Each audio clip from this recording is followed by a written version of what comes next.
என் கையில் இருக்கிறது என்னன்னு பார்த்தீங்களா? இந்த உப்பு தான். ஆக்சுவலாக இந்த உப்பு இருக்கே, இந்த உப்பு எங்கேருந்து வருது? கடல்லேருந்து வருது. ஆனால் கடல் எப்படி உப்பாக இருக்குது? அதை பற்றி தான் இந்த வீடியோவில் பார்க்க போகிறோம். வாங்க வீடியோக்குள்ளே போகலாம்.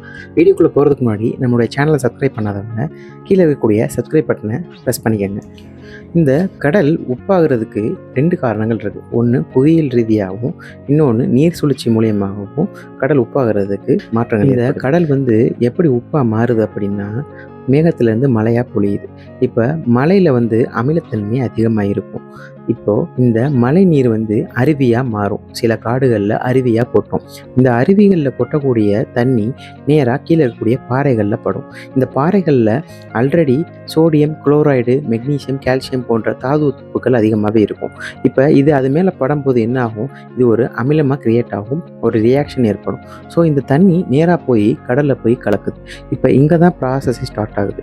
என்ன ஆகுது அப்படின்னா, நார்மலாகவே சூரிய ஒளி படும்போது தண்ணி நீராவியாக மாறும். இப்போ இங்கே நீராவியாக மாறும்போது உப்புடைய தன்மை கொஞ்சம் அதிகமாக இருக்கிறதுனால உப்பு தண்ணியிலே ஆயிடுது. ஸோ தண்ணி மட்டும் வத்த ஆரம்பிக்கவும் உப்பு தாதுக்கள் அதிகமாகிறதுனால கடல் நீர் உப்பாக மாறிடுது. இது நேற்று இன்னைக்கு நடக்கிறது இல்லை.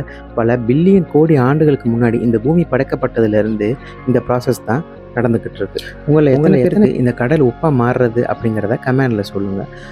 இந்த வீடியோ பிடிச்சிருந்துச்சுன்னா லைக் பண்ணுங்கள், ஷேர் பண்ணுங்கள். மறக்காமல் உங்கள் ஃப்ரெண்ட்ஸ் அண்ட் ஃபேமிலிக்கு ஷேர் பண்ண மறந்துடாதீங்க. சப்ஸ்கிரைப் பண்ண மறந்துடாதீங்க. நெக்ஸ்ட் ஒரு இன்ட்ரெஸ்டிங்கான வீடியோ சந்திக்கலாம். Until see you. Bye.